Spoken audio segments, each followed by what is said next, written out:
एक समय की बात है। एक परिवार में 3 लोग रहते थे। मन्नू, उसकी पत्नी कीर्ति और उनका एक 8 साल का बेटा राहुल।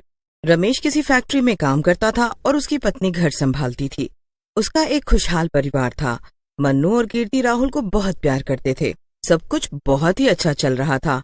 और फिर एक दिन राहुल अपनी माँ से बोलता है, माँ, मेरा जन्मदिन आने वाला है। आप मेरे जन्मदिन पर क्या करने वाली हो? आपने तो कुछ तैयारी भी नहीं की। अरे बेटा राहुल, ऐसा कुछ भी नहीं है। मैं 1 हफ्ते से तुम्हारे पापा को सामान की लिस्ट दे रही हूँ, पर रोज वो सामान लाना भूल जाते हैं। अभी तुम्हारे पापा को फोन करती हूँ और सब सामान मंगवाती हूँ, ठीक है? कीर्ति मन्नू को फोन करती ही है कि इतने में ही वो घर आ जाता है और उस दिन भी वो सामान लाना भूल जाता है। अजी, आज सामान बोला था आपको, नहीं लाए क्या? अरे कीर्ति, आज भी लेट हो गया और मार्केट भी सारी बंद हो गई थी, तो इसीलिए नहीं ला पाया। मैंने आपको 1 हफ्ते से बोल रखा है कि सामान लाना है।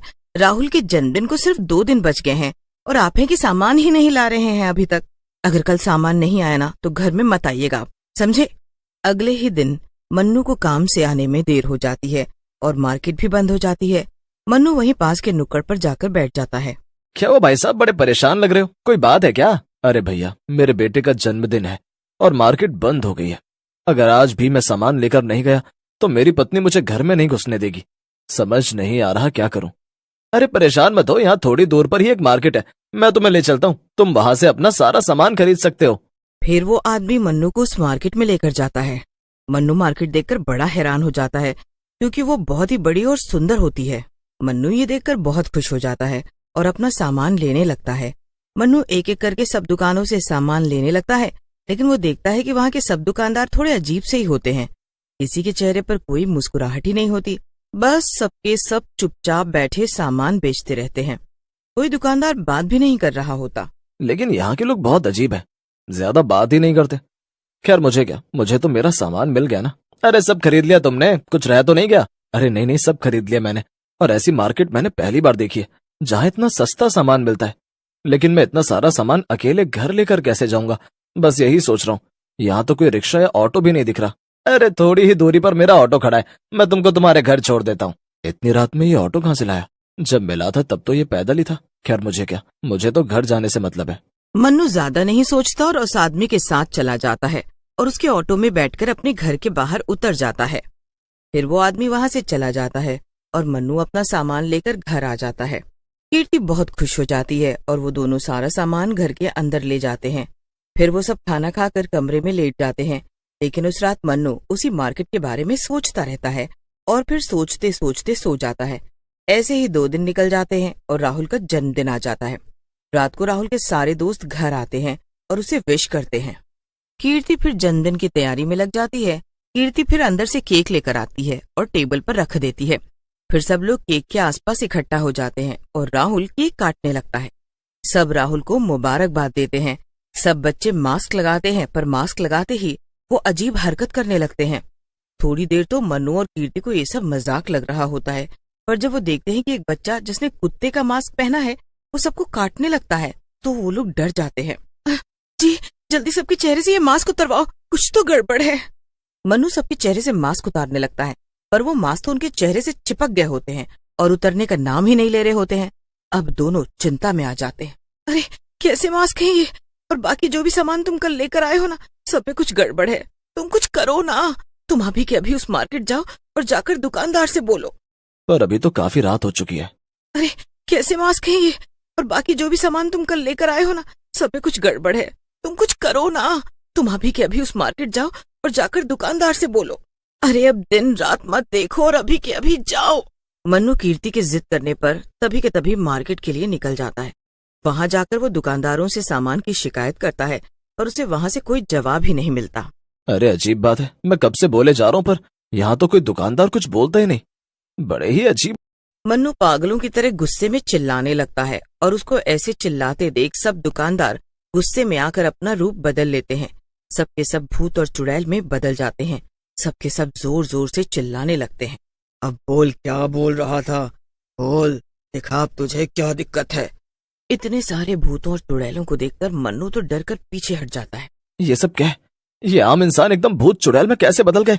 ये कैसी मार्केट है? ये सब क्या हो रहा है? ये कोई आम मार्केट नहीं है, ये हमारी मार्केट है। ये भूतों और चुड़ैलों की मार्केट है। हाँ, और यहाँ से खरीदा हुआ सामान काले जादू वाला है। ये तुम क्या बातें बोल रहे हो? मतलब वो सब सामान जो मैं अपने बेटे के जन्मदिन के लिए लेकर गया था, वो सब काले जादू वाला है? हाँ, वो सब काले जादू वाला है। ऐसा मत करो, मेरे घर में सब बच्चे वो मास्क पहनकर अजीब हरकत कर रहे हैं। मुझे नहीं पता था ये भूतों और चुड़ैलों की मार्केट है। मन्नू सभी भूतों और चुड़ैलों से विनती करता है, पर कोई उसकी एक बात नहीं सुनता। मन्नू हार कर घर आ जाता है और सारी बात अपनी पत्नी कीर्ति को बताता है। कीर्ति तो ये सब सुनकर अपना सर पकड़ लेती है। हे भगवान, ये किस मार्केट से सामान उठा लाया आप? अब हम क्या करेंगे? कुछ सोचो। कुछ देर दोनों सोचते हैं कि तभी मन्नू को उस आदमी का ख्याल आता है। वो आदमी जिसने उस रात मुझे उस मार्केट के बारे में बताया था, वो पक्का जानता होगा। पर तुम उसे ढूंढोगे कहाँ? उसे ढूंढने की जरूरत नहीं। वो देखो, सामने वो आ गया। मैंने उसे जन्मदिन पर बुलाया था और देखो, वो आ गया। अब तुम बिल्कुल ऐसे रहना जैसे हमें उस मार्केट के बारे में कुछ नहीं पता। मन्नू और कीर्ति उस आदमी को लेने दरवाजे पर जाते हैं और उसका स्वागत करते हैं। वो आदमी बच्चों को ऐसे अजीब बर्ताव करते देख बड़ा खुश होता है। वो आदमी बड़ा हैरान होता है कि आखिर मन्नू इतना नॉर्मल कैसे है। उसके सामने सारे बच्चे इतने अजीब बर्ताव कर रहे हैं, फिर भी वो खुश कैसे है। मन्नू उस आदमी के लिए कुछ खाने का लेकर आता है। उसे खाते ही वो आदमी बेहोश हो जाता है और होश में आते ही वो खुद को रस्सी में बंधा हुआ पाता है। अरे ये क्या, मुझे किसने बांधा? अब चुपचाप से सच सच बता कि ये तूने क्या किया और क्यों किया। मैंने क्या किया? ये सब क्या बोल रहे हो? और खोलो मुझे अभी के अभी। हम तुमको खोलने तो नहीं वाले। हाँ, एक शर्त पर खोलेंगे, जब तू हमें सच सच बताएगा कि तूने ऐसा क्यों किया, क्यों मेरे पति को उस भूतों और चुड़ैलों की मार्केट में भेजा। क्या है वहां का सच, और कैसे बचाएं अब हम अपने बच्चों को उस काले जादुई मास्क से। मन्नू और कीर्ति जब उस आदमी को पुलिस को देने की धमकी देते हैं तो वो सब सच सच उगल देता है। देखो, मुझे सब सच पता था उस मार्केट के बारे में और मैंने तुमको जानकर वहां भेजा, पर इससे तुम्हारा क्या फायदा? फायदा नहीं, मजबूरी है। उन भूतों और चुड़ैलों ने मेरे बच्चे को वहां कैद कर रखा है। वो मुझे धमकी देते हैं कि जब उसके बदले में मैं 10 बच्चे उनको लाकर दूंगा तब वो उसे छोड़ेंगे।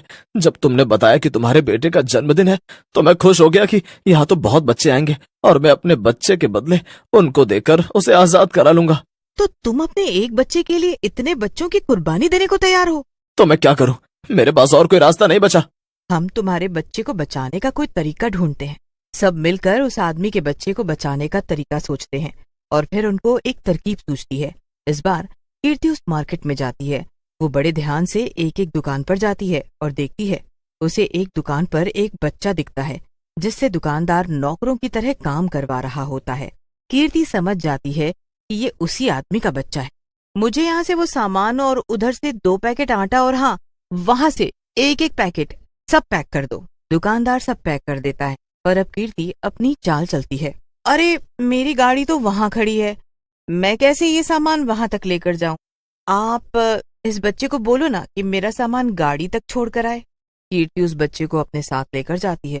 वहां उसकी कोई गाड़ी नहीं खड़ी होती, बल्कि वो आदमी ऑटो लेकर खड़ा होता है।